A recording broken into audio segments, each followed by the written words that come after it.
माननीय सर्वोच्च न्यायालय ने इस पर रोक लगा दी। ये तो सच बात है। अखिलेश यादव स्वागत भी कर रहे हैं, बीजेपी भी, जो कई सारे नेता अपनी जुबान को बंद रखे हुए थे, अब उनमें से कुछ लोग बहुत तरह की बात कर रहे हैं, अलग अलग तरीके से इंटरप्रेट कर रहे हैं। पर सवाल ये उठता है कि इससे राजनीतिक नफा और नुकसान किसका होगा। ये कोई छोटा मसला नहीं था और सुप्रीम कोर्ट ने जिस तरीके से ऐसे क्रूशियल जंक्चर पर कुछ वैसे स्टेटमेंट्स दिए हैं जो मुझे लगता है तमाम राजनीतिक पार्टियों को इस पर गंभीरता से विचार करना ही होगा। सुप्रीम कोर्ट ने कहा कि हम समाज में निष्पक्ष और समावेशी माहौल पर विचार कर रहे हैं। तो निष्पक्ष और समावेशी माहौल यूजीसी का जो गाइडलाइंस था, यूजीसी का जो नोटिफिकेशन था जिसको सुप्रीम कोर्ट ने बैन कर दिया, मतलब फिलहाल उस पर रोक लगा दी, क्या उससे समावेशी और निष्पक्ष माहौल समाज में बन सकता था? ये एक बड़ा सवाल है। दूसरा बड़ा सवाल है कि बीजेपी जो बार बार कहती है कि हम वो जाति पाति से तोड़ेंगे, हम संस्कृति से जोड़ेंगे, ये बीजेपी का नारा रहा है। तो ऐसे में क्या बीजेपी की राजनीति को ये सूट कर रहा था? बीजेपी ये कौन सा अलग राजनीति किस मकसद से कर रही थी, या बीजेपी नहीं कर रही थी, यूजीसी में बैठे कुछ लोगों ने ऐसे कौन से मकसद से अपना कदम बढ़ा दिया कि पूरी बीजेपी सख्ते में आ गई? आखिरकार ये हुआ क्या? इन तमाम बातों के बारे में हम चर्चा करने जा रहे हैं, क्योंकि हमारे साथ जो मेहमान जुड़ रहे हैं उनसे आपका परिचय करा दें। हमारे साथ डॉक्टर संदेश रुपाया, जेएनयू फैकल्टी। मैडम, आपका बहुत स्वागत है। साथ ही साथ मेरे साथ एडवोकेट श्वेता राज सिंह, राष्ट्रीय अध्यक्ष करनी सेना महिला, आपका भी बहुत स्वागत है। प्रोफेसर जयप्रकाश सिंह जी, आप हमारे साथ जुड़े, आपका भी बहुत स्वागत है, राजनीतिक विश्लेषक हैं। मैं सबसे पहले एडवोकेट हैं श्वेता राज सिंह, आपके पास आना चाहूँगा। ये सुप्रीम कोर्ट ने रोक लगा दी, ये सबको पता है। सीधा सवाल मैं आपसे करना चाहूँगा कि क्या बीजेपी ने अपने कोर वोट बैंक को इस फैसले के बाद, ये बात जो सारी बात आई सुप्रीम कोर्ट ने रोक लगा दी, आपको लगता है कि बीजेपी का कोर वोट बैंक जो माना जा रहा था वो, उस पर अब बड़ी सेंधमारी हो सकती है? नमस्कार पंकज जी, बहुत बहुत धन्यवाद देती हूँ मुझे इनवाइट करने के लिए। आपने अभी कहा कि क्या इन्होंने अपने कोर वोटर्स को डिस्टर्ब किया है? बिल्कुल पूरी तरीके से डिस्टर्ब हुए हैं कोर वोटर्स, और कहीं न कहीं उसका आक्रोश इनको सड़कों पे दिखाई दे रहा है। और ये केंद्र का और राज्य सरकार का जो भी डिफरेंस रहा है, मुझे तो कहीं न कहीं आम जनता को ये लग रहा है कि सवर्णों की भागीदारी जो भी राजनीति में है इस समय, वो बिल्कुल भी पसंद नहीं आ रही है मोदी जी को। इस वजह से ये समस्या हो रही है। यदि उसमें उनका कोई रोल नहीं है, केवल यूजीसी का ही रोल है, तो यूजीसी भी इस समय वहाँ पे भी बैठने वाले लोग कौन है, वो कमिटी कौन है? कमिटी किसने बनाई हुई है? ये बड़े कष्ट की बात है कि शुरू से ही सवर्ण समाज पूरी तरीके से डेडिकेटेड रहा है, बीजेपी का वोटर रहा है। और अपने कोर वोटर पे अटैक करना इस तरह से, ये बड़े ही दुःख की बात है। धन्यवाद देती हूँ माननीय न्यायालय को कि उन्होंने पीड़ित वर्ग के विषय में सोचा, उन्होंने ये समझा कि ये मौलिक अधिकारों का हनन है और इस प्रकार से समाज में सामाजिक समरसता बिगड़ सकती है। अभी हमने देखा कि किस प्रकार से जेन ज़ी हुआ है।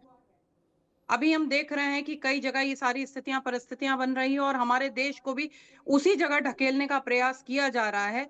देखिए, जब आप सबका साथ, सबका विकास, सबका विश्वास की बात करते हैं, तो कहीं न कहीं ये सवर्ण समाज के विश्वास पे बहुत बड़ा कुठाराघात किया गया है। नहीं, ठीक और है। ये बिल्कुल भी नहीं सोचा गया था, आप कह क्योंकि रही हैं, आप कह रही हैं कुठाराघात किया गया है, ये लोगों को समझ में आ रहा था। लेकिन मैं सुप्रीम कोर्ट की कुछ टिप्पणियां जो हैं, कुछ कमेंट्स जो हैं, वो मैं चाहूंगा कि लोगों के सामने फिर से एक बार हाईलाइट करूं। हम क्या अमेरिका वाली स्थिति में ना पहुंच जाएं जहां श्वेत और अश्वेत के लिए अलग अलग स्कूल हैं? डॉक्टर रुपाया, सवाल उठा यूजीसी की धारा 3C पर, बताया गया ये असंवैधानिक है। ये सिर्फ धारणा पर आधारित है कि सामान्य श्रेणी के छात्र भेदभाव करते हैं। सवाल ये उठता है कि इतना बड़ा मिसचीफ यूजीसी कैसे कर सकता है। ये एक गंभीर सवाल है, क्योंकि मैं उसके पीछे जाना चाहूंगा कि आखिरकार ये कानून बनाने की जरूरत क्यों पड़ी।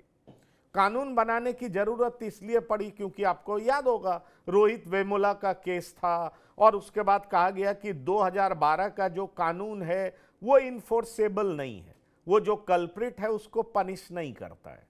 अब इस कमेटी में बहुत सारे पार्लियामेंटेरियंस भी थे, वो अब खुल करके कह रहे हैं कि हमने कहीं नहीं कहा कि जो फॉल्स कंप्लेन करेगा उसके खिलाफ आप कोई कार्रवाई नहीं करेंगे, कमेटी में कोई जनरल कैंडिडेट नहीं होगा, इसकी हमने कहीं बात नहीं की थी।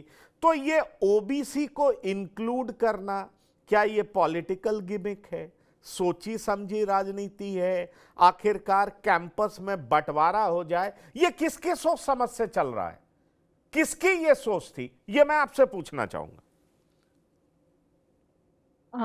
सबसे पहले पंकज जी, मैं आपके चैनल के माध्यम से सबको धन्यवाद देना चाहती हूँ, क्योंकि मुझे इतने अहम मुद्दे पे बात करने का मौका मिला। सबसे पहले ये किसकी सोच है, जिसकी है उसको ही पता है। और जहाँ तक यूजीसी की बात है, कि अगर यूजीसी ने इसको सोच समझ के इसको लागू करने की कोशिश की थी, वो बहुत सारे कारण हो सकते हैं। अगर 78 साल में, अब इतने वर्षों में, हम अभी भी देखते हैं कि भेदभाव हो रहा है। और यहाँ तक कि भेदभाव, आपने खुद अभी अमेरिका की ज़िक्र किया था। अमेरिका को अगर आप कह रहे हैं कि क्या हम यहाँ पे अलग-अलग, जैसे डिस्क्रिमिनेशन करना चाह रहे हैं, बात उसकी है कि अभी हम खुद देख रहे हैं कि अमेरिका में क्या हो रहा है। तो हमें, आपके चैनल के माध्यम से बहुत कुछ पता चल रहा है। और जहाँ तक ये जो अभी, मैं एक भाषा वैज्ञानिक हूँ, तो मैं कहूँगी, जहाँ तक देखा जा रहा है कि भाषा की बहुत अच्छी खेल चल रही है यहाँ पे। और जैसे अभी श्वेता जी ने कहा कि सबका साथ सबका विकास जो गवर्नमेंट ने सोचा था, अब सबका साथ सबका विकास में कोई ना कोई रह जाता है, किसी ना किसी कारण से रह जाता है। ये जो बनाया गया था, ये एक अच्छी चीज़, और मतलब ये सोच के किया गया था कि आगे जाकर जो हमें दिख रहे थे, जो आपने रोहित वेमुला का केस बताया, और भी और केसेस हैं, कि ऐसे ना हो। बट हम किसको ब्लेम करें? अगर गवर्नमेंट कोई भी पॉलिसी बनाती है, अगर जो करने वाले, जो जनता है, अगर वही उसको ठीक से नहीं करेंगे, तो गवर्नमेंट कुछ और पॉलिसीज़ बनाएँगी। अब इस पॉलिसी को बनाने में क्या पता उन्होंने जल्दी की, और उन्होंने कुछ-कुछ चीज़ों का ख़्याल नहीं रखा, क्योंकि जहाँ तक मैंने अभी पढ़ा था कहीं पे, यहाँ पे इनकॉन्ग्रुएंस of sections 3C and 3E कहा गया है।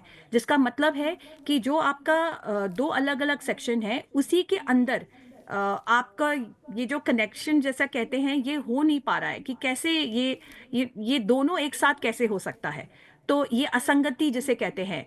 तो इसके कारण से ये जो इतना सारा जो हमने देखा है, ये कुछ दिनों में जो प्रोटेस्ट हुए थे, और जो आज जिस तरीके सुप्रीम कोर्ट को जो बेंच था, सूर्यकांत जी का और जो माल्या जी का, उनको ये पूरा इसको वापस लेना पड़ा। और इन्होंने लेते वक़्त भी जो बातें चल रही हैं कि बहुत सारी भाषाएँ, बहुत सारी शब्दों का इसमें इनको चेंज लाना पड़ेगा। क्योंकि मतलब बहुत सारी बातें हैं इसमें, कि अगर आप कह रहे हो, मैं खुद जेएनयू में पढ़ाती हूँ। आज मैंने कुछ लोगों से बात किया, क्योंकि आपके न्यूज़ चैनल ने कहा था कि हम इसके बारे में बात करेंगे, तो जनरली हम बात नहीं करते थे, बट मैंने पूछा तो बहुत मिक्स्ड रिएक्शंस आ रहे हैं। क्योंकि यहाँ पे जो जिनको भेदभाव का लगता है कि ऐसा होता है, उनको तो फ़र्क पड़ता है, उनको पता है कि हाँ, ये इस मतलब उनकी सोच अच्छी है। बट जो लोग, जो लोग भेदभाव नहीं करते, उनको लगता है कि ऐसे तो कल के दिन कोई स्टूडेंट भी आकर कह सकता है कि मैम, आपने मेरा ग्रेड्स नहीं बढ़ाया, आप इसको कैसे करेंगे? तो ये बहुत सारी बातें हैं कि आदमी, लोगों को सोचना पड़ेगा कि कैसे हम इस भेदभाव को बिल्कुल पीछे कर सके, ताकि लोगों में, इतने सालों में हमने अगर लोगों को जैसे कि बताया नहीं कि कैसे कानून को टाइट करें, कैसे जैसे कहते हैं स्ट्रॉन्ग करें हम। अगर आप कहते हैं कि महिलाओं के ऊपर इतना सारा अत्याचार हो रहा है और डाउरी केसेस हो रहे हैं और आदमी लोगों पे लग रहे हैं, तो क्या हम कल के दिन जो जो जिनके ऊपर नहीं लगना चाहिए पर उनके ऊपर अत्याचार हो रहा है, उनके ऊपर गलत केसेस हो रहे हैं, तो क्या पूरा हम क्या डाउरी केसेस के वो पूरे पॉलिसी वो पूरा वो जो भी उसके रिलेटेड उसको निकाल देंगे? वो तो हुआ नहीं है। तो जो जो गलत कर रहे हैं उनको पकड़ना चाहिए। तो अभी फिलहाल तो अभी देखना पड़ेगा कि आगे जाके सुप्रीम कोर्ट इसको कैसे, इसमें क्या चीजें, कैसे इस पॉलिसी को वापस रिवैम्प करके लाएगी और क्या क्या इसमें चेंजेस लाएगी, मैं तो ये कहूंगी। नहीं मैडम, मैं एक दो बात आपके ध्यान में लाना चाहूँगा। हाँ, डॉरी को लेकर के पहले बड़ा स्ट्रिंजेंट रूल्स हुआ करता था। आप ये जान लीजिए, अगर कोई एक बार केस हो जाता था तो जो दूल्हा होता था उसके पूरे परिवार इस को पे कुछ कहना उसके उसके चाहूंगी। उसके पूरे परिवार को पुलिस ले आती थी। पंकज जी, सुप्रीम कोर्ट में कई सारी ऐसी घटनाएं घटी, उस पर सुनवाई हुई और जब पता लगने लगा कि बहुत सारे फॉल्स केसेस हो रहे हैं तो अब ऐसी बात नहीं होती है। सुप्रीम कोर्ट के कई जजेस के जजमेंट है। सवाल ये है, दूसरा गंभीर सवाल ये है कि आप ऐसा 75 साल के बाद, और ये सवाल सुप्रीम कोर्ट के जज ने उठाया है, 75 साल के बाद हम किस तरह का समाज बनाना चाह रहे हैं, ये एक बड़ा इंपॉर्टेंट मुद्दा है। और उसमें यह भी कहा गया कि भाई अलग अलग जगह से लोग पढ़ने आते हैं और इस पूरे जो यूजीसी के कानून है उसमें कहीं रैगिंग की चर्चा नहीं है। कोई पूर्वी भारत से आता है उसको लेकर के भी लोग गलत गलत तरह के स्टेटमेंट पास करते हैं। अगर वो कंप्लेन करने जाता है तो पहले महीने में ही वो गिरफ्तार हो जाएगा, क्योंकि पता ही नहीं चलेगा किसके चेहरे पे क्या लिखा है, कि वो ओबीसी है कि वो क्या है। तो इस पूरे कानून में इतनी तरह की विसंगतियां दिखी, जिसके बाद यह समझ में आने लगा कि आखिरकार कहीं हम कैंपस को कुरुक्षेत्र बनाने तो नहीं जा रहे हैं। कैंपस या स्टूडेंट्स लंबे समय के बाद इससे बहुत आगे बढ़ चुके हैं। और आपने जेएनयू की बात की, जेएनयू से मैं बहुत भली भांति परिचित हूं और इसलिए मैं आपसे कह सकता हूं कि जेएनयू में हर समाज के लोग रहते हैं और जबरदस्त तरीके से आवाज भी उठाते हैं और हर बात पर आवाज उठाते हैं। ऐसे में सवाल यह उठता है कि जब आप कोई कानून बनाते हो तो उसमें आपको यह तो ध्यान रखना होगा कि इस कानून का एग्जीक्यूशन होगा तो उसका बड़ा पहलू क्या होगा, कौन इससे पीड़ित होगा, क्या नेचुरल जस्टिस लोगों को मिल सकेगा, ये एक सवाल है। और नेचुरल जस्टिस मिलने के लिए क्या यह जरूरी नहीं है कि जो फॉल्स कंप्लेनेंट है उसका भी आइडेंटिटी लोगों को पता चले? अगर वो फॉल्स कंप्लेन करता है तो उसको सजा क्यों नहीं मिलनी चाहिए? खुद सीजेआई ने कहा है कि बहुत सारे ऐसे लोग जो रिजर्वेशन के एम्बिट में आते हैं और अब उनकी स्थिति बहुत बेहतर हो चुकी है समान लोगों की तुलना में, तो उस पर भी उन्होंने बहुत सारी चर्चा की है। फिलहाल मैं हाँ, आप बोलिए, आप कुछ बोलना चाह रही हैं? जी हाँ। मैं क्योंकि आपने आरक्षण की बात लाई है, आरक्षण मुझे लगता है एक किस्म से ये जो पूरा जड़ जो कहते हैं ना, इसमें आरक्षण का भी एक बहुत इंपॉर्टेंट रोल है जो बैकग्राउंड में है। क्योंकि लोगों को लगता है कि अरे ये आईएएस ऑफिसर है, मतलब वाइफ भी अच्छे पोजीशन में है, तो इनके बच्चों को आरक्षण क्यों मिलना चाहिए आगे जाकर? सबकी प्रॉब्लम्स ये है, राइट?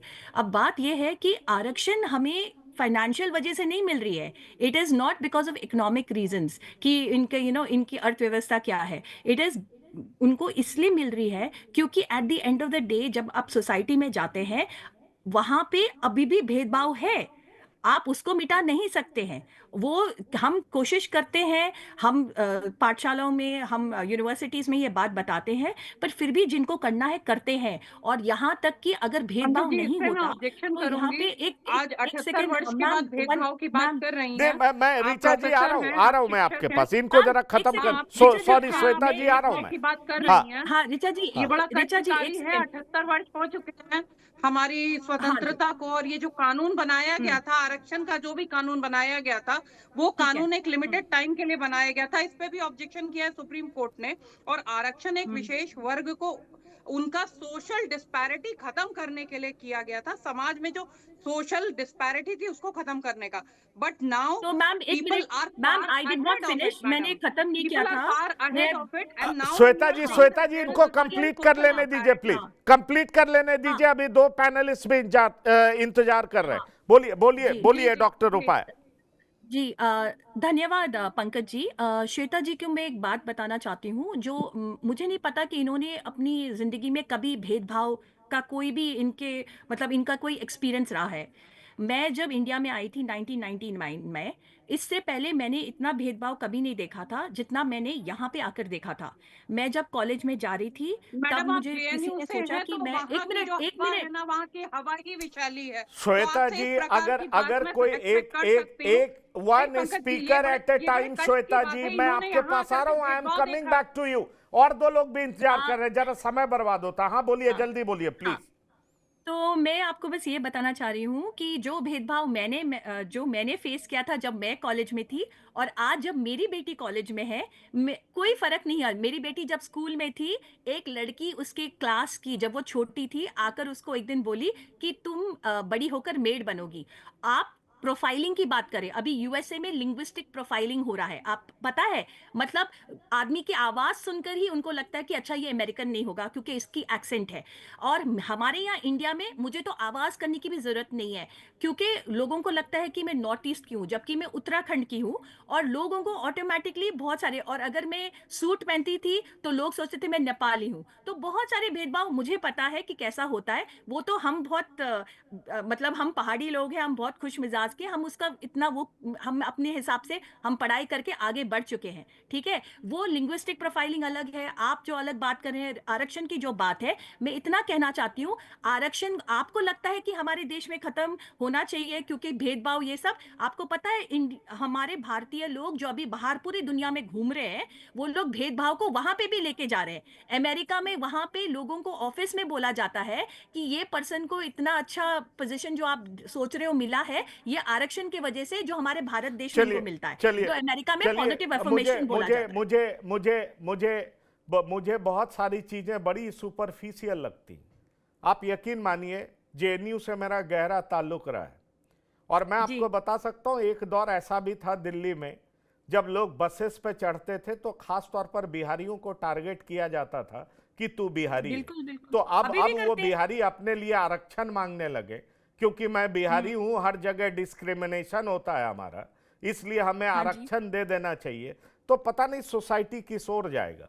सालों साल बिहारी यहां पर रहे, इस सोसाइटी में इंटीग्रेट हुए, आज एक बड़ा वोट बैंक भी उनका, अलग अलग पद पर भी हैं, अलग अलग जगह पर काम भी करते हैं। निश्चित तौर पर डिस्पैरिटीज मिटाया जाना चाहिए, पर यह विक्टिमहुड का कार्ड जो जबरदस्त तरीके से खेला जाता है, और सीजेआई ने बड़े साफ तरीके से कहा है कि अगर अनुसूचित समाज के छात्र ने दूसरे समाज के लिए अपमानजनक भाषा का प्रयोग किया तो इसका उपाय क्या है? यह भी तो सवाल है। इस सवाल को कौन एड्रेस करेगा? यह भी एक सवाल है। यह भी उन्होंने कहा कि आरक्षित समाज के कुछ लोग समृद्ध हो गए, कुछ समुदाय दूसरों की तुलना में बेहतर आनंद ले रहे हैं। ये भी एक बड़ा सवाल है। आखिरकार क्या उसका आकलन होना चाहिए या नहीं होना चाहिए, यह भी एक सवाल है। बहरहाल ये यूजीसी पे चर्चा करें, हम उस पे फोकस रहें तो मुझे लगता है बहुत सही होगा। पिछले कई सालों में कैंपस का माहौल मुझे तो बहुत ज्यादा बदलता हुआ दिखा है। ये पॉलिटिकल पार्टीज कई मुद्दों को बहुत ज्यादा घसीटती। रोहित वेमुला बहुतों को याद है, लेकिन बहुत सारे ब्राह्मण नेम्स भी हैं, किसी को याद नहीं होगा।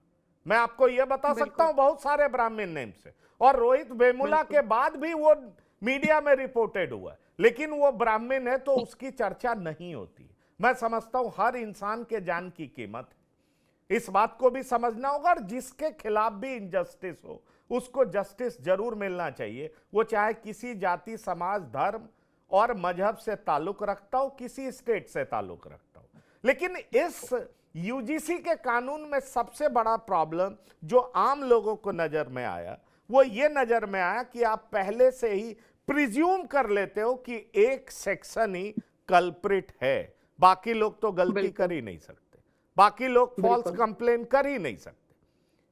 वो कंप्लेन करेंगे तो वो फॉल्स करेंगे ही नहीं, और वो पाए भी गए कि उनका कंप्लेन फॉल्स है तो उनके खिलाफ कोई सजा नहीं होनी चाहिए। ये कौन सा नेचुरल जस्टिस है? कौन सी दुनिया में हम रह रहे हैं? एक गलत को दूसरे गलत से कैसे सही कर सकते हैं? मैं मानता हूं बहुत सारे गरीब, बहुत सारे दलित, बहुत सारे अति पिछड़ों के साथ भी गलत होता है, इसी समाज में होता है, लेकिन ये कौन सा नेचुरल जस्टिस का हिस्सा है कि आप एक को पहले ही मान लें कि वो ठीक है और दूसरे सब के सब गलत ही? ऐसा होता है क्या? ये कोई नियम है क्या? प्रोफेसर जयप्रकाश सिंह। जी पंकज जी, बहुत बहुत धन्यवाद। आप सभी के दर्शकों को मेरा प्रणाम। देखिए, ये जो चर्चा आज यहाँ पे हो रही है, ये चर्चा जहाँ से शुरू हुई थी वहीं पे आकर के इसका खात्मा भी लगभग में हो रहा है। आप सभी को शायद पता होगा कि जो सुप्रीम कोर्ट है, सुप्रीम कोर्ट में ही ये PIL के द्वारा सुप्रीम कोर्ट ने ही भारत सरकार से कहा था कि इस तरीके की चीजें अगर होती हैं तो उसके लिए आपके पास क्या व्यवस्था है, जिसको नए तरीके से जस्टिफाई करने के लिए ही UGC ने इस प्रकार के एक इस प्रकार की एक समिति का निर्माण किया था। इसमें बहुत ज्यादा देखिए हमें ये समझना चाहिए कि जितनी ज्यादा बातें ये सरकार को लेकर के हो रही है, देखिए जो कुछ भी होता है वो उसकी जिम्मेदारी कहीं ना कहीं सरकार पर होती है।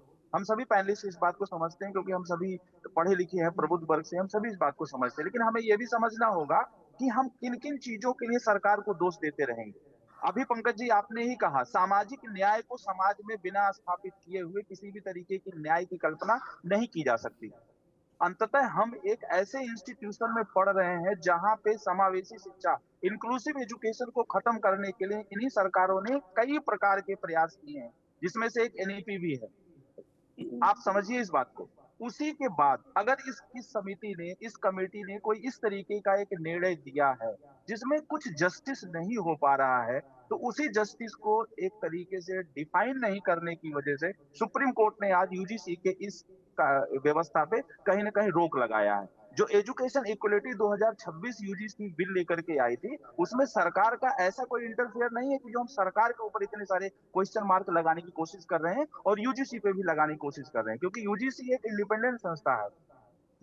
UGC में इस समिति को बनाने के लिए, इस समिति में जो लोग भी कार्य करने के लिए जिन लोगों को नामित किया गया, वो UGC का अपना एक स्वायत्त संस्था होने के नाते उसका अपना एक अधिकार है। लेकिन हम इस तरीके की न्याय की बात करें कि केवल सरकार के द्वारा ऐसा आचरण या ऐसा व्यवहार अन्य लोगों के साथ किया गया है, पहले तो मैं इसको स्पष्ट कर दूं कि सरकार का इसमें बहुत ज्यादा कोई रोल नहीं था। लेकिन जब उस प्रक्रिया को उस समिति के लोग ने ठीक से अपने कार्य योजना तक नहीं पहुंचा पाए, तो हम अंत में सरकार को दोष देते हैं। अंत में कुछ लोग सुप्रीम कोर्ट में गए, सुप्रीम कोर्ट ने आज बहुत स्पष्ट कह दिया कि जो भी यह नीति बनाई गई है, यह उन लोगों के लिए अनुकूल नहीं है जो अन्य लोग भी विश्वविद्यालय या कॉलेजों में पढ़ाई करते हैं। हमें एक बात समझना होगा, जब हम ऐसे स्तर पर आकर के अपने पढ़ाई और लिखाई की बात कर रहे हैं जो कहीं ना कहीं हायर एजुकेशन की इक्वलिटी की बात करती है, वहां पे इस तरीके की असमानता का व्यवहार एक दूसरे क्लास के साथ करना, सबसे पहली बात तो वही अन्याय की बात है। आज आप देख लीजिए सुप्रीम कोर्ट ने क्या कहा है कि जो आपने यह व्यवस्था बनाई है, इससे समाज में कुछ अलग प्रकार की परिस्थितियां उत्पन्न हो सकती हैं। यानी कि परिस्थितियां क्या है, जो UR कैटेगरी में आने वाले लोग हैं, इसमें ब्राह्मण और राजपूत को जोड़ना ठीक नहीं है। उन सारे बच्चों को हमें ध्यान में रखना चाहिए जिन बच्चों के अंदर इस प्रकार के जस्टिस को लेकर के डिस्क्रिमिनेशन दिखाई पड़ रहा है। जो बच्चा एक कैंपस में पढ़ने जाता है, उसे ये नहीं पता रहता है कि उसके बगल में बैठा हुआ बच्चा किस मेरिटोरियस और किस मेरिट से आया हुआ है। ये कम से कम उस बच्चे को नहीं पता रहता है। ये बात किसको पता रहता है? इंस्टीट्यूशन को पता रहता है। इंस्टीट्यूशन में लोग जो प्रोफेसर टीचर हमारे जैसे होते हैं उनको पता रहता है। उसी क्लास में जब टीचर और प्रोफेसर पढ़ाने आता है तो वह ये सोच करके नहीं पढ़ाता है हमें ये पॉइंट बनाना है और SC ST को ये पॉइंट बताना है। वो ये सोच करके पढ़ाता है कि यहाँ बैठे हुए सभी बच्चों के साथ शिक्षा का वह सरोकार हमें एक तरीके से उदाहरण प्रस्तुत करना है या इस तरीके से शिक्षा देना है जिससे हर विद्यार्थी उस कॉलेज से बाहर निकल डॉक्टर कर सामाजिक न्याय करे। सामाजिक न्याय को ही स्थापित करने के लिए समाज में हर व्यक्ति को एक ऐसा प्रयास करना चाहिए। प्रोफेसर NCDHR के संस्थापक भी हमारे साथ जुड़े हैं, प्रोफेसर महेंद्र प्रताप राणा। मैं इनका भी स्वागत करूंगा। यही तो सवाल उठाया गया है। जैन साहब वकील ने यही तो सवाल उठाया है कि जब 3E पहले से लागू है तो धारा 3C की जरूरत क्या है।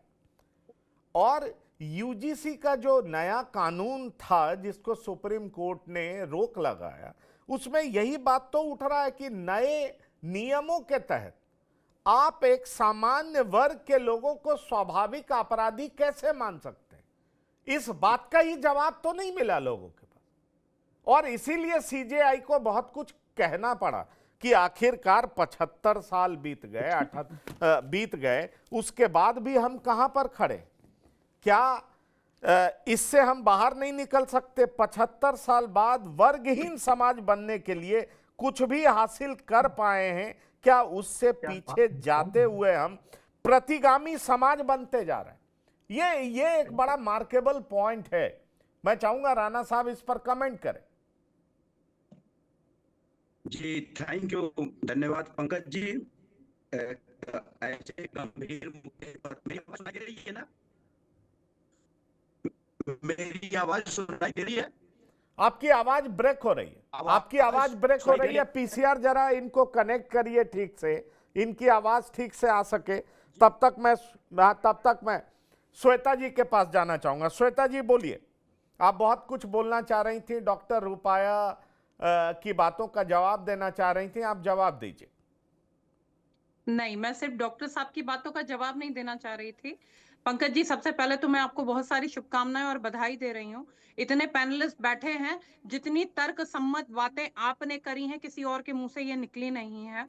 तो इतने अच्छे एंकर्स यदि सब जगह बैठे रहें और इतनी तर्क सम्मत बातें करते रहें तो समाज को काफी मार्गदर्शन तो आप ही लोग से मिल जाएगा। तो बहुत बहुत बधाई और बहुत बहुत धन्यवाद आपको।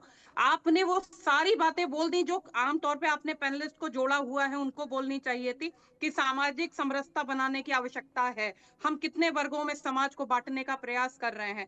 जितनी अच्छी बातें आपने बोल दी हैं, इसके बाद मुझे नहीं लगता है कि बहुत ज्यादा कुछ बचा है। लेकिन हाँ, आज भी जो लोग ये कह रहे हैं कि सरकार की इसमें बहुत ज्यादा जिम्मेदारी नहीं है, मैं ये कहना चाहती हूँ कि जब गजट निकालना होता है तो वो सरकारी गजट ही निकलता है। उसकी जिम्मेदारी, सरकार अपनी जिम्मेदारी से भाग नहीं सकती है, और गजट को रिव्यू करना ही सरकार की जिम्मेदारी होती है, ये भी आप समझिए। और उसके बाद जिस प्रकार से सामान्य वर्ग को जाकर के न्यायालय की शरण लेनी पड़ी, बहुत बड़ी आभारी हूं इस संविधान की कि हमारे संविधान में ये व्यवस्था है कि हम जा सकते हैं न्यायालय। नहीं तो आप ये सोचिए कि यहाँ पे डिक्टेटरशिप में और सामान्य लोकतंत्र में कोई फर्क नहीं रह जाता, कि ऊपर से लागू कर दिया गया और नीचे जो है जनता प्रताड़ित हो रही है। तो आज जो भी सुप्रीम कोर्ट कह रहा है, आज जो भी बातें सुप्रीम कोर्ट कह रहा है, ये हमारे जितने भी ऊपर बैठे हुए राजनेता हैं उनको सोचने की जरूरत है कि आप एक तरफ हिंदू एकता की बात कर रहे हैं, हम डेमोग्राफिकल चेंजेस को लेकर के ऑलरेडी परेशान चल रहे हैं। 25% राज्यों की, 25% तहसीलों की, 25% जिलों की डेमोग्राफी ऑलरेडी बदल चुकी है। आप उससे लड़ते लड़ते कहां आप अपनों से ही लड़ने लग गए। आप कहां, कौन सी व्यवस्था लेकर के आना चाहते हैं? क्या ये टारगेटेड नहीं है? ये जो भी हो रहा है, क्या ये टारगेटेड पॉलिटिक्स नहीं है? और एक वर्ग को टारगेट करना आपका आधार है, वो आपका आधार है। वो आप उठा करके देखिए, जितने भी नेता हैं आपके, जिन्होंने आज बीजेपी देखिए को यहाँ मैडम, तक लेकर के आया, मैं जो थोड़ा सा डिसएग्री करता हूं। ये पॉलिटिकल स्टेटमेंट हो सकता है, आधार वोट बैंक कोई किसी पार्टी का हो, लेकिन बेहतर गवर्नमेंट उसी को माना जाएगा जो सबके बारे में सोचता हो, जो सबके वेलफेयर की बात करता हो। और सुप्रीम कोर्ट ने यही बात तो पूछी है, जो फिर जो है ऐसी बात बोल दी है, ठीक है, कि मैं सुप्रीम कोर्ट ने यही बात तो पूछी है।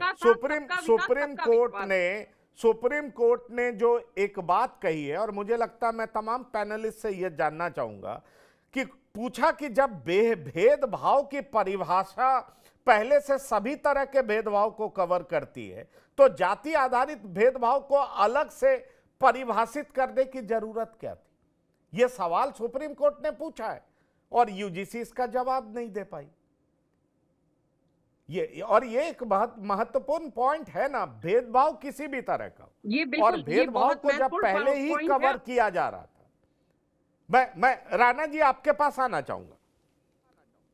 प्रोफेसर महेंद्र प्रताप राणा जी, प्लीज बोलें।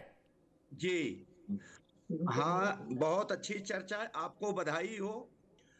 और सारे पैनलिस्ट को जितना मैं समझ पाया हूं कि इस देश में समरसता के नाम पर सारा खेल खेला जाता है। और जो सुप्रीम कोर्ट ने आज किया है मिलाडों ने, उनकी बाइज्जत मैं यही कहता हूं कि मिलाड लोगों से उम्मीद थी कि ये होगा। इसमें मुझे कहने में कोई वो नहीं है कि वो लोग ये होना था और ये कर रहे हैं लोग कि यहाँ पर ये सब कराया जाएगा, उसके बाद सुप्रीम कोर्ट में रोक दिया जाएगा जो कुछ होगा।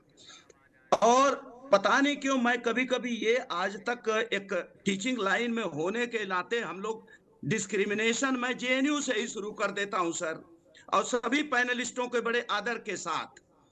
जवाहरलाल नेहरू विश्वविद्यालय में भी कुछ दिन पहले जो है कावेरी हॉस्टल छात्रावास, जिसके जेएनयू के आप बता रहे हैं, उस पे कुछ जाति सूचक शब्द लिखे गए थे और उसमें इंक्वायरी हुई, क्या हुई, रिपोर्ट हुई, मुझे नहीं पता है। तो जो आप लोग डिस्क्रिमिनेशन की बात कह रहे हैं, अभी जो यूजीसी की जो ये पूरा का पूरा डिस्क्रिमिनेशन की ये रिपोर्ट आई है सर, ये तो केवल अभी 2256 जो इंस्टीट्यूशंस की आई है। अभी पूरी तो एजुकेशन मिनिस्ट्री ने भी जो उत्पीड़न होता है जाति आधारित, लिंग आधारित, एरिया आधारित, सब आधारित जितने भी हैं, और ये जो है 2022-19 से 20 में जो ये उत्पीड़न 173 घटनाएं आई थी, 2020-21 में 182 में 2021-22 में 186, 2022-23 में 245, 2023-24 में 378, टोटल 1160 घटनाएं सर उत्पीड़न की हुई हैं 20 से लेकर के, यानी उत्तरोत्तर बढ़ती जा रही है। अब मैं तमाम पैनलिस्टों को कभी कभी मैं कहता हूं कि भाई जिन्होंने कभी युद्ध नहीं लड़ा वो भी सेना लेकर के खड़े हो गए हैं। इसमें कौन सा युद्ध लड़के, प्रथम विश्व युद्ध, सेकेंड विश्व युद्ध, थर्ड विश्व युद्ध, इसमें जितने भी हैं हमारे शंकराचार्य लोग वो भी उतर गए हैं, सारी टीम उतर गई है कि जो है अब इसका हम लोग उआरा नियारा आर पार की लड़ाई हम लड़ रहे हैं, इसमें कोई दो राय नहीं, लड़ना भी चाहिए। और सर आपको बता रहा हूं, आप लोगों के सबके संज्ञान के लिए कि जो उत्तर पूरे देश में 25 सुप्रीम कोर्ट हैं सर, 25 सुप्रीम कोर्ट में 775 जज इस समय जो है वर्किंग जज हैं, और जिसमें 715 में 22 केवल शेड्यूल कास्ट के हैं, 3.7%, शेड्यूल ट्राइब के केवल 16 हैं, 2.23%, ओबीसी के 89 हैं तो 12.44%।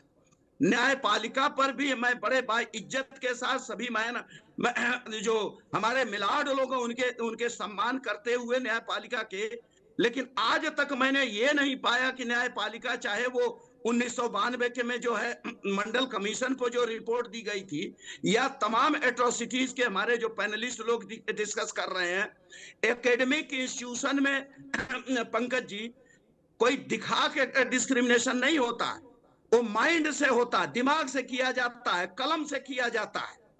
और आज मैं बता रहा हूं, जब मैनुअल एग्जाम जवाहरलाल नेहरू विश्वविद्यालय में होता था, उस समय टीचर लोग यहाँ के उठाते थे बंडल, और समझिए कि 50-50, 100-100 कापियां हिंदी में लिखी हुई। हिंदी में कौन लिखता है? जो बेचारा गांव का आया होगा, गरीब गुरबा होगा, रीजनल लैंग्वेज में, जो दिल्ली कलकत्ता बंबई वाले लोग हिंदी में नहीं लिखते हो, अंग्रेजी माध्यम वाले, और वहां पर बड़े पैमाने पर फेल किया जाता था। 3 नंबर, 4 नंबर, 5 नंबर, जेएनयू की घटना बता रहा हूं, जेएनयू का टीचर हूं। और जितने जगह जो टीचर लोग अपने आप को छिपाने की कोशिश कर रहे हैं, इंटरव्यू में भी बैठता हूं, हर जगह बैठता हूं जहां पीएचडी के इंटरव्यू होते हैं, सारे टीचरों को बच्चों की जाति का पता सबको होता, सब कर लिया जाता है। एडमिशन ब्रांच में सारी यूनिवर्सिटी में ही होता है, और उसके बाद उस जाति के आधार पर प्रश्न पूछे जाते हैं, और उसी जाति के आधार पर फिर 3 नंबर, 4 नंबर, 5 नंबर होता है। चौथी घटना सर, एक घटना और बहुत स्पेसिफिक है। एक लड़का जो है, एक प्रिंसिपल डिसीजन होता है यूनिवर्सिटी में कि जो 10 नंबर और 10 से ज्यादा पाएंगे उन सभी बच्चों को 28 नंबर कर दिया जाएगा आउट ऑफ 30, 28 नंबर, जिसमें एक टीचर को जो भी रहे हो उन टीचरों को ये समझ में आया कि सबको 28 एक बच्चे को उसको 28 जो कि 11 नंबर पाया था उसको कहा गया 16 दे दीजिए, 17 दे दीजिए, 18 दे दीजिए, जो भी कर लीजिए। ये हुआ कि भाई जब 28 हमने डिसाइड किया कि 10 और एबव आएंगे उनको हम 28 कर देंगे, तो इस लड़के को 16 या 18 क्यों हो गया? 3 दिन सर रुका रहा वो पूरा का पूरा। लास्ट में 10:30 बजे फोन किया गया कि आप जो कह रहे हैं सही है, हम उसको 28 भी कर देते हैं, क्योंकि लड़का शेड्यूल कास्ट था, टीचर को यह पता था, एमए में पढ़ाया था, इसलिए वो ऐसा कर रहा था। इसको हम कितना भी कम नंबर देंगे उसका तो हो ही जाएगा। तरीके की बात कर दूसरी रहे हैं, चीज बाप रे बाप। दूसरी चीज सर, जो एट्रोसिटीज के केसेस है, मैक्सिमम मैं कह रहा हूं यूजीसी ने क्या रिपोर्ट दिया उसमें तमाम, जैसे हमारे विकास रंजन भट्टाचार्य, सुमित्रा देव, सिकंदर कुमार और सुरजीत सिंह पवन और हरबंश सिंह और घनश्याम तिवारी, ये सारे लोग जो संसदीय समिति के सदस्य रहे हैं सर, यूजीसी के अब सुप्रीम कोर्ट के माननीय न्यायालय के उस पर भी बात करूंगा। देखिए मुझे लगता है आप बहुत डिटेल में जा रहे हैं राणा साहब। सवाल देखिए मैं इसका दूसरा प्रारूप भी बता सकता हूँ, मैं इसका दूसरा स्वरूप भी बता सकता हूँ। जेएनयू के बारे में क्या कहा जा सकता है वो भी मैं बता सकता हूँ। देखिए ये सच बात है, विसंगतियां रही हैं, ये सच बात है, विसंगतियां रही हैं। मैं आप वही बात तो सुन लीजिए। जितने भी पैनलिस्ट हैं, एक ही बात मैं कह के समाप्त कर दे रहा हूं कि जितने पैनलिस्ट बैठे हैं वो सारे लोग बता दें, एकेडमिक इंस्टीट्यूशन में कोई रिपोर्ट ऐसी आई है, कोई भी ऐसी अध्ययन हुआ है पूरे देश में जिसमें यह बता दें कि कौन शेड्यूल कास्ट का प्रोफेसर, कौन शेड्यूल ट्राइब का प्रोफेसर, कौन बैकवर्ड क्लास का प्रोफेसर किस स्टूडेंट के साथ किस लेवल का कोई उत्पीड़न किया है? कोई रिपोर्ट अगर आ जाए तो हमें बताएं, मैं भी अध्ययन करूंगा, मैं भी अपने आप को सुधारूंगा as a faculty member, as a teacher. मुझे कोई इसमें है नहीं। दूसरी चीज जो कहा जाता, एक समाज को विक्टिम बनाया गया, समाज ने, अब मैं दूसरी चीज मैं कह के अपनी सर बात आपके सामने, एक समाज है जो आज बड़ा आंदोलित है, जिसकी आबादी कहीं 10%, कहीं 2%, कहीं 4% है। पूरे देश में 10% से ज्यादा उनकी आबादी नहीं जो आंदोलन करने वाले हैं। और दूसरे पूरे देश की बात कह रहा हूँ। आज आंदोलन इस बात के लिए नहीं कर रहा हूँ उनके साथ, वो बता दे कोई रिपोर्ट लेकर के कि हाँ भाई हमारे साथ ऐसे विक्टिम हुआ, या जेएनयू में, इलाहाबाद यूनिवर्सिटी में, या किसी सेंट्रल यूनिवर्सिटी में, जो आपने कहा रोहित विमुला के लेकर के, और ये जो लड़की जो थी पायल तन्वी, 2019 की घटना है, गायनोकोलॉजिस्ट थी, 2nd ईयर की पीजी की स्टूडेंट थी, उसकी जाति का, आदिवासी का नाम लेकर के उसको जो देते वहां पे उसके कलीग लोग बुलाते थे, और उस नाम पर उसको मुझे लगता है ये आप वही बात है ना कि होता क्या है कि एक 75-78 साल के बाद हम एकोमोडेटिव कैसे हो सकते हैं? आपके लिए आवाज उठाने वाले अपर कास्ट के लोग नहीं है क्या? और मैं आपको एक सच और बता दूं कि मैं वही कह रहा हूं, नहीं और मैं क्या सुसाइड करने वाले गरीब ब्राह्मण नहीं है क्या? सुसाइड करने वाले गरीब ब्राह्मण नहीं है। किसने कहा राणा साहब, किसने कहा राणा साहब कि इनजस्टिस नहीं होता है? किसने कहा इनजस्टिस नहीं होता है? लेकिन ये कौन से नेचुरल जस्टिस का हिस्सा है कि आप पहले ही मान ले कि सामान्य वर्ग का बच्चा अपराधी होगा? ये कौन सा नेचुरल जस्टिस का हिस्सा है? ये तो मैं नहीं समझ पा रहा, जरा ये बता दीजिए। देखिए बात है, देखिए विक्टिम कार्ड कब तक प्ले करेंगे? सवाल ये है ना, सवाल ये है कि एक उसी माइंडसेट से दूसरे को कैसे देखते रहेंगे? मैं बता सकता हूं, मेरे साथ मैं सैकड़ों नाम गिना सकता हूं, मीडिया इंस्टीट्यूशंस में, कॉलेज में पढ़ने वाले अलग अलग जाति के लोग थे, और हम सब कई सालों बाद तक जात भी नहीं जानते थे। ये जाति की बात वहां बहुत ज्यादा आ जाती है जहां पर राजनीति बहुत हावी हो जाता है। इस बात को आप जान लीजिए। और बहुत तरह की बात है, मुझे लगता है डिबेट से हम लोग बिल्कुल भटक जाएंगे। गलत जो भी करे उसको सजा मिलनी चाहिए, सिंपल सा पॉइंट है। गलत जो भी करे, सोशल स्ट्रेटा में वो ऊपर हो नीचे हो जो भी हो, गलत करे उसके लिए सजा का प्रावधान हो। लेकिन आप पहले ही कैसे प्रिज्यूम कर लेंगे कि सामान्य वर्ग का गलत ही करेगा? ये कैसे? ये क्या नेचुरल जस्टिस का हिस्सा है? ये नेचुरल जस्टिस माना जाएगा क्या? ये एक सवाल तो उठेगा और सब लोग पूछेंगे। डॉक्टर रुपाया। अच्छा पंकज जी, सबसे पहले मेरा नाम है डॉक्टर संदेशा रायपा है। आप तो 3-4 sorry, bar I am so sorry. कोई बात नहीं, आप कोई बात नहीं। पीसीआर करेक्ट करिए, डॉक्टर संदेशा रायपा, दिस इज नॉट हाँ रुपाया। जी, रायपा। नो नो, इट इज रायपा। नॉट। मैं बार बार सोच रही थी कौन है डॉक्टर रुपैया। अच्छा, नहीं, प्लीज अभी गो मैं ऑन। हाँ जी, जो आप बार बार बोल रहे हैं नेचुरल जस्टिस के बारे में, और आप कह रहे हैं कि कैसे एक वर्ग को सोचा गया है पहले से ही कि ये अत्याचार करेगा, राइट, भेदभाव करेंगे। मैं मानती हूँ कि ऐसे सब लोग नहीं होते। हमारे गुरु वो लोग भी थे जिनके जिनके मतलब जो खुद अभी मतलब सोचेंगे कि अरे हमारे ऊपर कोई विद्यार्थी हमारे ऊपर कोई केस ना करे। ठीक है, बात इसकी है कि ये वही मानसिकता है जिसमें जब आप कहते हैं ना चोरी किसने किया होगा, तो जो गरीब होता है, जो काम करने वाला होता है, सबसे पहले उस पे जाता है। अब मैं ये नहीं कह रही हूँ कि उसने किया होगा या मतलब, बट वो होता है कि इंसान वो ऐसा सोचता है। ठीक है, तो वही बात है कि अगर ये लॉ बनाया गया था तो कुछ सोच के कुछ होने, जैसे प्रोफेसर राणा जी ने अभी बताया, पूरा आपको स्टैटिस्टिक्स बताया। अगर कोई भी गूगल करेगा तो उनको मिल जाएगा, पूरा डेटा है।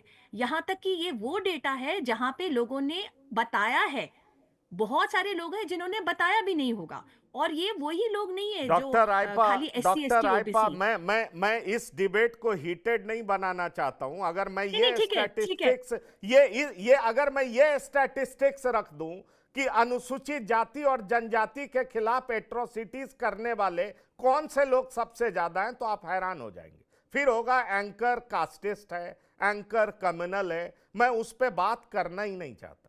अच्छा, ये ठीक है, एक, तो और मैं मैं जेएनयू के बारे में भी बता सकता हूं।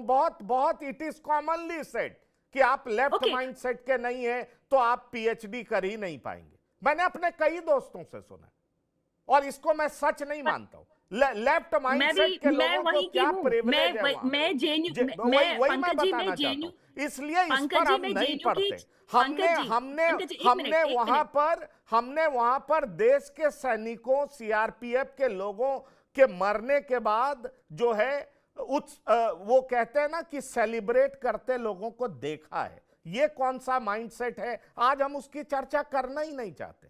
शायद उनके ऊपर भी कुछ बीता होगा, कुछ बात होगी, लेकिन ये हुआ है।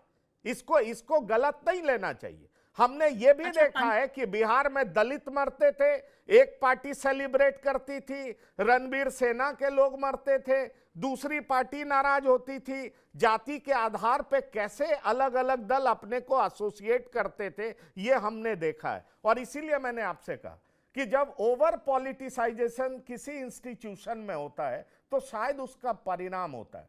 पर यह दौर कुछ और था, हम उससे निकल चुके हैं। बिहार में भी अब रणवीर सेना इफेक्टिव नहीं है, जातियों की लड़ाई उस तरह की नहीं है, अलग अलग पद पर बहुत सारे लोग बैठे हैं। फिर भी मैं आपसे मानता हूं कि इनजस्टिस होता है, हमेशा होता रहा है, होगा भी। पर लॉ ऑफ जस्टिस क्या कहता है? पहले ही हम किसी वर्ग को कल्प्रिट कैसे मान लें? इस माइंडसेट से कैसे हम किसी काम को आगे बढ़ा सकते हैं? कैसे किसी को जस्टिस दे सकते हैं? ये कैसा अच्छा, काम है? मैंने कभी नहीं कहा दलित पीड़ित नहीं है। मैंने कभी पंकज जी, नहीं एक सेकेंड जी। पंकज जी, मैं एक बात क्लियर करना चाहती हूँ, क्योंकि एक मिनट श्वेता जी, एक सेकेंड, एक मिनट रुकिए। श्वेता जी, एक मिनट। पंकज जी, बार बार जेएनयू का नाम लिया जा रहा है। यहाँ तक कि प्रोफेसर राणा ने खुद बताया कि वो तो जेएनयू के बारे में बताएंगे क्योंकि वो जेएनयू में पढ़ाते हैं। ठीक है, बट ये खाली जेएनयू की बात नहीं है, पूरे देश में मतलब ये ऐसा जहां पे भी होता है भेदभाव, सबसे पहले ही भेदभाव करना गलत है। अगर as a teacher, as a अध्यापिका, अगर मैं किसी के साथ करती हूँ, ये बहुत ही गलत बात है, किसी के साथ भी हो। Agreed, पहले मैं ये agreed, बात madam, क्लियर करना चाहती हूँ, agreed, नंबर 1। agreed. नंबर 2, दूसरी बात मैं आपको बताना चाहती हूँ कि जेएनयू जो अभी लॉ में इक्वल अपॉर्चुनिटी, आपने इसके बारे में पढ़ा होगा कि हर यूनिवर्सिटी को कहा गया था कि इक्वल अपॉर्चुनिटी सेल जैसा होना चाहिए। तो जेएनयू हमेशा स्टेप्स, हमेशा पहले से ही आगे रहा है। जेएनयू पंकज ने जी, ये पहले से जेएनयू की ये डिबेट हो सोचा, रही है जैसे कि ये अभी कुछ और डिबेट राणा हो जी रही ने, है? नहीं एक नहीं नहीं, सेकंड, मैं बात खत्म नहीं श्वेता करी, जी, श्वेता हो गए हम। होल्ड ऑन, राणा वो जी ने, जेएनयू पे बात राणा कही, जी, उन्होंने हाँ, बात की, पंकज इसीलिए जी, मैंने की। जेएनयू पे पंकज हम जी, बात Hold कर on, रहे हैं पंकज कि हाँ। जी, एक ओबीसी सेकंड पे बात रुकिए। कर रहे हैं। पंकज जी, राणा जी ने एक बहुत बड़ी बात कही। उन्होंने कहा था कि जेएनयू में जब कॉपी चेक होते थे, जो लोग हिंदी में लिखते थे उनके मार्क्स कम होते थे, या जो भी वो बता रहे थे भेदभाव करते थे। सबसे पहले मुझे नहीं मालूम कि कौन ऐसे लोग थे, होंगे तो ये बहुत ही गलत बात है। मैं तो कभी भी इसका साथ नहीं दूंगी, कोई भी भाषा में हो, क्या हिंदी, क्या आप तमिल ले लो, कुछ भी ले लो। और तीसरी इंपॉर्टेंट बात, जेएनयू वो जगह है जहां पे मेरा सेल है, लिंग्विस्टिक एम्पावरमेंट सेल। जेएनयू वो इंस्टीट्यूशन है जिसने इसको बनाया, और ये स्पेशली एससी एसटी ओबीसी लोगों को लिंग्विस्टिकली, मतलब लैंग्वेज एम्पावरमेंट जैसा चीज कराने के लिए, उनका पर्सनालिटी, उनको कॉन्फिडेंस दिलाने के लिए जो प्रोफेसर राणा बात कर रहे थे। अगर ऐसे कोई टीचर्स करते भी हैं, और ये स्टूडेंट्स हमारे यूनिवर्सिटी में आते हैं जो अपने आप को खुद, क्योंकि उनको लगता है कि हम हिंदी में बात करते हैं, प्रोफेसर लोग अंग्रेजी में पढ़ा रहे हैं, हमको समझने में प्रॉब्लम हो रही है, तो खुद जेएनयू नहीं, हम जैसे मेरा अध्यापिकाओं को बताता है कि कैसे हम उनको पढ़ाएं और उनको हेल्प करें ताकि उनका कॉन्फिडेंस बिल्ड करे। तो ये जेएनयू के लिए डॉक्टर इतना आयपा, नेगेटिव बात मैं चाहूंगा बताना चाह रही श्वेता हूँ कि सिंह, positive श्वेता चीजें भी सिंह हैं। आए, पर मेरा यही तो आप लोगों को सुझाव है, प्रोफेसर राणा साहब को भी सुझाव है और आपको भी एक सुझाव है। आप आजकल बिहार में कुछ अच्छे इंग्लिश पंकज स्कूल्स जी। खुल गए, लेकिन मैं आपको बता सकता हूं कि नॉर्मल बिहारी और सब्जेक्ट्स में अच्छा होता था। जो बिहार में पढ़े हुए बच्चे आते थे, उनको ज्यादातर बच्चों को हिंदी स्कूल में ही पढ़ने का मौका मिलता था। आपको नहीं लगता कि वो पढ़ने वालों में अपर कास्ट के भी बच्चे होंगे? उनके लिए भी एक सेल होना चाहिए, उनके लिए भी कंसीडरेशन होना चाहिए। ये हम पहले से ही क्यों प्रिज्यूम कर लेते हैं? यही तो सवाल है मेरा। पंकज जी, अभी आपने नेचुरल जस्टिस की बात करी, हम उसी की बात करेंगे। यहाँ पे जेएनयू की बात हो रही है, हम अपने टॉपिक से बिल्कुल भटक गए। हम यूजीसी की बात कर रहे हैं। हम ये बात कर रहे हैं कि शैक्षणिक संस्थानों में क्या इस प्रकार का भेदभाव होना चाहिए? वो जगह जहां बच्चों की नींव बननी है, जहां पे उनकी रूट्स स्ट्रांग होनी चाहिए, जहां से उनको बिल्डअप होना है, जहां से देश का भविष्य बनेगा, वहां पे क्या ये राजनीति होनी चाहिए? डॉक्टर आयपा, आ रहा हूं मैं आपके पास। डॉक्टर आयपा, आ रहा हूं, जरा श्वेता राज जी को सुन लीजिए, मैं आ रहा हूं। अभी और दो पैनलिस्ट इंतजार कर रहे हैं बहुत समय से। बिल्कुल बिल्कुल नहीं पंकज जी, बिल्कुल भी नहीं। कोई अन्याय नहीं होना चाहिए और किसी के साथ नहीं होना चाहिए। आज 78 वर्ष बाद भी हम शोषित और दबे हुए लोगों के विषय में बात कर रहे हैं। ये बड़े कष्ट की बात है। हमारा देश बहुत आगे बढ़ने की बात कर रहा है, विश्व गुरु बनने की बात हो रही है, हम तीसरी बिगेस्ट इकोनॉमी बनने की बात कर रहे हैं। वहां पे यदि समाज को जाति में बांटने का प्रयास किया जाएगा, तो आप ये सोचिए कि हमारे भविष्य का क्या होगा। क्या हम अपने भविष्य की नींव इस बंटवारे पे रखना चाहते हैं? क्या अभी हमारा देश जो धर्म के आधार पे बंट चुका है, 2-3 बार बंट चुका है, क्या अब हम उसको जात के आधार पे बांटने का भविष्य तय कर रहे हैं? ये जो भी रोड मैप तय हो रहा है, ये रोड नहीं, मैप ठीक है। आगे जाकर के क्या रिजल्ट श्वेता देगा? जी और फाइन, दूरदर्शिता के श्वेता आधार जी पे कोई भी फाइन, कानून बनता है? प्रोफेसर सिंह, नहीं प्रोफेसर सिंह, पंकज जी, कोई भी प्रोफेसर कानून सिंह, दूरदर्शिता के आधार प्रोफेसर पे सिंह, बनता है। अब कानून में कोई थोड़ा दूरदर्शिता नहीं मुझे है। लगता है मैं बड़े स्पेसिफिक क्वेश्चंस पे आता हूं। एससी एसटी को लेकर के जो भी प्रोविजंस थे, उसमें किसी को आपत्ति नहीं थी, उसमें किसी को दिक्कत नहीं थी, क्योंकि लंबे समय से ये पिछड़ रहे हैं, इन्हें प्रमोट किया जाना चाहिए, ये देश ने एक्सेप्ट कर लिया है। ये तो सच बात है और ये कानून में है। मैं आपसे ये पूछना चाहता हूं कि ये ओबीसी को घुसाने की बात हुई और दिग्विजय सिंह ने कहा कि मैं इसका अध्यक्ष था, हमारी जानकारी में ऐसी कोई बात नहीं है। और भी कुछ पार्लियामेंटेरियन ने कहा कि फर्जी शिकायत पर सजा का प्रावधान कमेटी ने नहीं हटाया था। तो ये हटाया किसने और किस मंशा से हटाया? इस कानून पर जो हम लोग चर्चा कर रहे हैं और नेशन वाइड प्रोटेस्ट हो रहा है, ये बात तो यही हो रही है ना कि ओबीसी को जानबूझ करके क्यों घुसाया गया?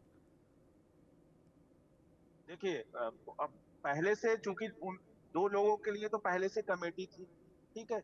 जो हमारे यहाँ एक सोशल स्ट्रेटिफिकेशन के अकॉर्डिंग जो सामाजिक स्तरीकरण समाज में एक तो सोशल जस्टिस के अकॉर्डिंग सामाजिक स्तरीकरण का एक हमारा स्ट्रक्चर है। दूसरा एक गवर्नमेंट पॉलिसी के तहत जो एक तरीके से रिजर्वेशन पॉलिसी मिली हुई है, उसके तहत पॉलिसी है। मुझे ऐसा लगता है कि जो यूजीसी ने इस कमेटी को नए तरीके से रिफॉर्म करने की कोशिश कर रही थी, जो कि आज माननीय न्यायपालिका ने उस पर रोक लगा दिया है, उसमें मुझे लगता है कि उन्होंने ओबीसी क्लास को भी इसमें ला करके एक नया स्ट्रक्चर कर रहे थे। मुझे जहां तक लगता है उसका आधार कुछ और नहीं था, उसका आधार यही था कि जो नेचुरल जस्टिस, देखिए आप जो बात कह रहे हैं सामाजिक समरसता और नेचुरल जस्टिस, हमारे दूसरे पैनलिस्ट भी इस बात को जो फोकस कर रहे हैं, मैं उसी बात पे इस बात को रखना चाहता हूं कि हायर एजुकेशन के इंस्टीट्यूशन में अगर हम इस तरीके के पॉलिटिकल इंटरफेरेंस के अकॉर्डिंग जिस चीज को लेकर के हम सब भी एग्री कर रहे हैं, मैं इस बात को बिल्कुल भी डिनाई नहीं कर रहा हूं कि इसमें सरकार का हस्तक्षेप है चलिए या नहीं। मैं क्योंकि हमारे प्रोफेसर राणा साहब से समय की बड़ी कमी, हम लोगों ने बीच में थोड़ी इधर उधर की भी बात की। राणा साहब, फॉल्स कंप्लेनेंट के खिलाफ सजा का प्रावधान होना चाहिए या नहीं होना चाहिए? गलत किसी को भी फंसाया जाए। जी जी जी जी, बहुत अच्छा प्रश्न है पंकज जी। कोई भी गलत अगर इस तरह की कोई भी कंप्लेन की जाती है तो उसको भी सजा का प्रावधान है, इसमें कहीं कोई दो राय नहीं। एकदम आपके साथ मैं 100% आपका साथ दे रहा हूं और सभी पैनलिस्टों के साथ दे रहा हूं। लेकिन दो एक चीजें मैं समझ पाया हूं, जो पहले आपने एक आध लाइन वो बोला है। मैं इस चीज को, मैं तो गांव में भी जाता हूं, गांव में भी देखता हूं, किसी भी उसके क्या नाम है, जो इस तरह के जो एक्ट होते हैं उसका सदुपयोग दुरुपयोग होता है। और गांव में जो लोग नहीं जाते हैं वो लोग नहीं जानते होंगे, नहीं जानते, लेकिन मैं तो देख रहा हूं कि शेड्यूल कास्ट का यूज कैसे, जो आपने बताया ना एट्रोसिटीज एक्ट, दोनों तरफ से दो हैं, उसमें कोई 80 नहीं है। एक तरफ एक 80 को पकड़ लेंगे, दूसरी तरफ दूसरे 80 को पकड़ लेंगे और एक सामान्य वर्ग के खिलाफ एक 80 से एट्रोसिटीज का एक्ट लगवाते हैं। ये बड़े पैमाने पर मिसयूज हुआ है सर, जो एट्रोसिटीज एक्ट जो मैं बता रहा हूं। इस तरह से जो आप ये जो बिल का आज बात कर रहे हैं, उत्तरोत्तर घटनाएं सर एट्रोसिटीज की बढ़ती जा रही हैं। हर एजुकेशन नहीं, ये चिंता का विषय है, ये बिल्कुल चिंता का विषय है। एक ही चीज आपके सामने रखूंगा कि जो लोग कर रहे हैं इस तरह के, कम से कम इसको, ये हम लोगों को पूरी तरह से आभास था कि सुप्रीम कोर्ट में जाएगा, सुप्रीम कोर्ट में ये रुकेगा, ये हुआ है। आज माननीय न्यायालय ने, जो न्यायाधीशों ने जजमेंट दिया है, उनका न्याय सर आंखों पर, और ये हम लोगों को पता था। एक जरूर तकलीफ है कि इसमें पिछड़ा वर्ग को क्यों जोड़ा गया, बात तो सही है। अब पिछड़ा वर्ग आज विश्वविद्यालयों में उनका प्रतिनिधित्व तो शेड्यूल कास्ट से भी कम है सर।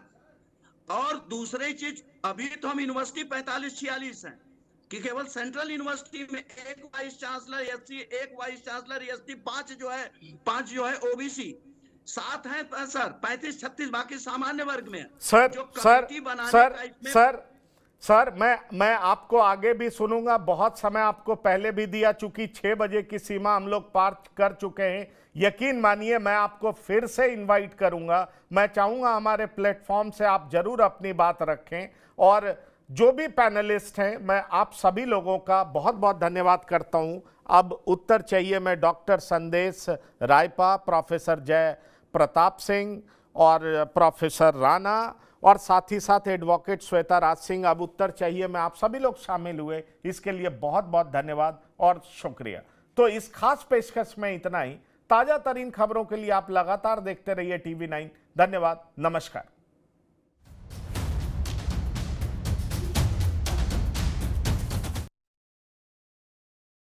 अब उत्तर चाहिए ब्रॉट टू यू बाय आरपीओर का हल्दी मसाला, मिर्च धनिया करे कमाल, सबका राजा आरपीओर मसाला।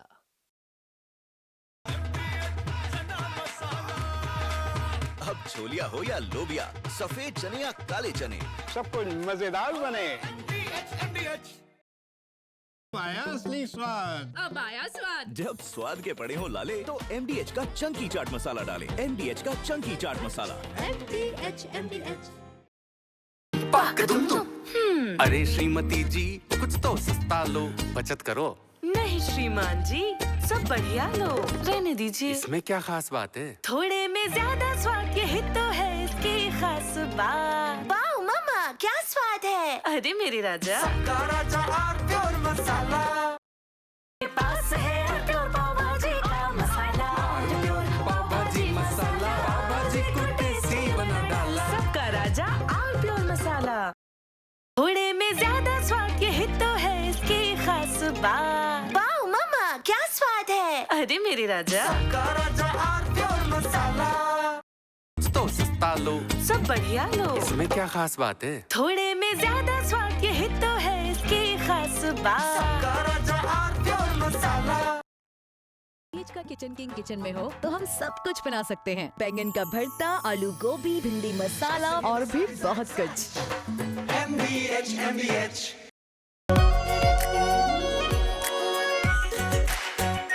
Are pure shahi paneer masala, delicious, healthy everyday.